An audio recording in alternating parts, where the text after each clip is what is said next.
大家好，我係中心主任陳姑娘，喺呢度咧，先祝願各位咧身體健康、喜樂平安。係啦，咁即將踏入4月份咧，亦都係咧我哋中心咧踏入咗新嘅財政年度嘅日子喎。咁亦都代表咧係我哋中心咧要好好計劃未來嘅日子啦。喺呢個新舊連接嘅交替嘅時刻咧，咁我哋咧好多時都會回顧過去一年啦，同埋咧都聽取咧各位會員嘅意見嘅。咁喺呢一度咧，我先多謝咧喺2月6號嘅時候咧，曾經出席過我哋會員大會嘅朋友，俾咗好多寶貴嘅意見我哋。咁喺呢度都想咧回應翻大家嘅一啲對於中心嘅一啲意見啦。咁第一樣嘢回應咧就係咧有會員咧就反映咧喺2月份咧月初嘅時候咧，政府咧派一個賞你食惠嘅餐飲券嘅時候咧，未能夠咧從 WhatsApp 嘅通知裏邊咧獲取到我哋嘅資訊喎。咁我哋都明白咧，會員咧都好期望咧能夠收取到即時嘅資訊啦，同埋咧都知道中心每一個新嘅消息。咁所以日後咧，我哋都會作出改善嘅。咁咧會除咗喺中心張貼通告之外咧，亦都會喺 WhatsApp 同步發放呢個通知嘅。咁而今次咧就因為呢個活動咧，我哋都係跟翻新聞處嘅公佈咧，就喺2月4號發放咗派發俾區裏邊嘅長者。咁所以咧當日咧都喺門內張貼咗通告，就未有發放 WhatsApp 嘅。咁而第二個意見咧，就好多謝會員啦，就有同我哋講翻咧，就話啊，原來佢哋好中意咧啲外出嘅戶外活動㗎。咁咧，尤其是都讚賞我啲同事咧，有時喺搞戶外活動之前咧，都會預備豐富嘅茶點啦。咁啊，都希望我哋咧多啲去舉辦呢啲戶外活動。咁喺呢一度咧，都作出一個嘅即係回應啦。咁我哋咧嚟緊咧嘅年度計劃裏邊咧，都會咧多加啲嘅戶外嘅活動，希望咧令到咧長者大家咧都有多啲機會咧出去見多識廣。好，咁第三個意見咧就係咧關於場地嘅問題啦。咁咧就唔好意思，因為咧廣福社區會堂嘅影響啦，所以我哋有一啲嘅班組咧就係受到影響。咁有會員都有意見喎，話中國舞同埋集體舞咧都知道咧有受影響啦。但係如果我哋能夠喺其他地方物色到新嘅場地咧，如果唔能夠舉辦連續性，都希望咧我哋可以咧分拆班組，希望咧可以咧每一個班組都有一啲嘅時段嘅。係啦，咁喺呢度咧，我哋都回應翻，我哋暫時咧都未揾到最合適嘅場地。咁咧嚟緊咧，如果有新嘅消息咧，我哋都會容後公佈嘅。好，咁咧除咗會員大會之外咧，如果日後咧大家有任何嘅意見咧，亦都歡迎咧隨時向我哋提出。咁其實中心接待處咧都設有一個意見箱嘅，咁如果有需要咧都可以寫低個資訊咧話翻俾我哋聽。好，咁咧就講完一啲會員大會嘅回應咧，就想喺呢度咧都報告翻呢個中心一啲新嘅動向喎。咁而第一個人事嘅動向咧，就都想同大家宣佈一個消息咧，就係我哋程序幹事郭志謙先生咧，就即將咧喺3月底咧就會離職。咁咧我哋咧都多謝郭生咧一路喺中心嘅付出啦，同埋咧即係一路會幫手啦，咁祝佢咧前程錦繡嘅。咁好，咁另外咧就另一個中心屬於機構嘅一個動向啦，咁希望咧大家都留意喎。咁應該大家都會見到我身後邊嘅一個海報啦。咁就4月11號咧，就係我哋崇真會社服務部咧嘅賣旗籌款日啦。咁咧當日咧，我哋都會喺全港咧都可以上街賣旗。咁喺呢度咧都呼籲大家，咁咧如果有興趣可以幫手嘅話咧，就可以咧就嚟報名啦，或者一齊上街，我哋會大埔區賣旗嘅。如果未能夠上街都想支持我哋咧，就歡迎咧你嚟中心咧買一個金旗，係啦。咁金旗咧係100蚊一張，咁啊就都會即場俾埋個金旗嘅收據大家嘅。咁希望大家多多支持。好。咁啊，講到支持咧，就不得不提咧，中心咧復康中心咧新一個年度嘅一個活動啦。咁我哋今年咧2026到2027年咧呢個新年度咧有個新嘅主題，就叫做40+在一起。係啦，咁之前咧其實上次都同大家分享過㗎啦。咁40+在一起咧都係我哋一個意思，希望咧我哋繼續連結每一位嘅會員啦，都同大家咧一齊咧去面對我哋咧即係嘅未來啦。因為咧我哋中心咧已經成立咗40週年啦。咁其實喺呢40年嚟咧都經歷咗好多唔同嘅挑戰啦，同埋變化啦。咁我哋始終咧都堅守一個原則，就係咧穩中求變嘅信念。咁希望咧就即使我哋面對外來嘅唔同嘅環境嘅轉變咧，我哋咧都可以有心靈嘅穩定啦，穩定嘅服務啦。希望咧用穩定嘅服務咧，令到大家都安心，亦都讓到咧彼此嘅關係咧更加密切。所以咧，我哋喺呢度咧都會承諾大家，我哋會繼續咧提供一啲新嘅活動、新嘅體驗，係啦，甚至咧啲新嘅學習機會去俾大家嘗試嘅。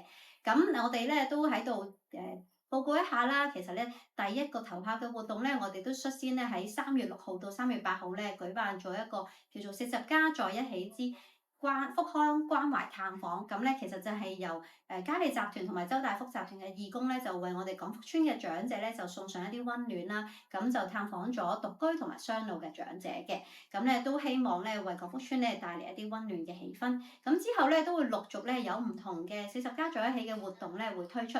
咁到時咧就請大家咧拭目以待啦。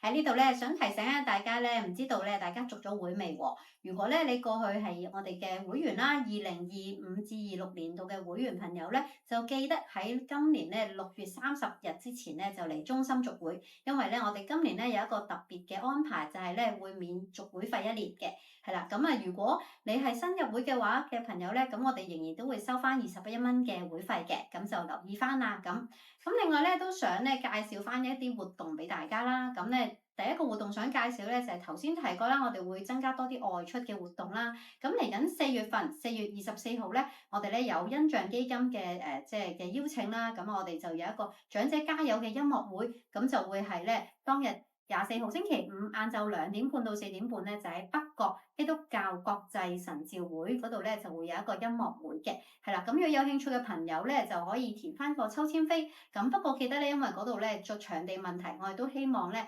即係長者咧要留意自己個行動嘅狀況同埋能力嘅。咁好，咁咧另一樣嘢咧就想同大家咧講下咧，今年咧嚟緊福康學堂咧都會有新嘅機制喎。咁過去咧我哋福康學堂咧都好鼓勵大家咧終身學習啦，所以咧都會設有咧唔同嘅連續性嘅一啲嘅班組活動俾大家參加。咁亦都喺每一年咧都會為大家統計出席嘅堂數啦嘅時數啦，最後咧都會有啲加項嘅。咁今年度咧我哋咧都希望擴闊福康學堂嗰個嘅範圍啦，咁就會咧除咗啲連續性嘅班組咧，都會咧牽涉埋一啲咧單次性嘅課堂嘅，係啦。咁所以咧嚟緊，如果你見到單次性課堂咧，咁都喺福康學堂入邊咧，都希望多多支持，多多學習啦。好，喺呢度咧，又都要咧同大家咧重溫下咧我哋 SQS， 即係話咧我哋一個社會福利署一個服務標準啦。咁嘅全套服務標準咧就有16條嘅。咁每一次咧都希望咧同大家咧去重溫下咧其中幾條嘅服務標準。咁今次咧就同大家重溫 SQS 13，係啦，就關於咧大家嘅私人財產。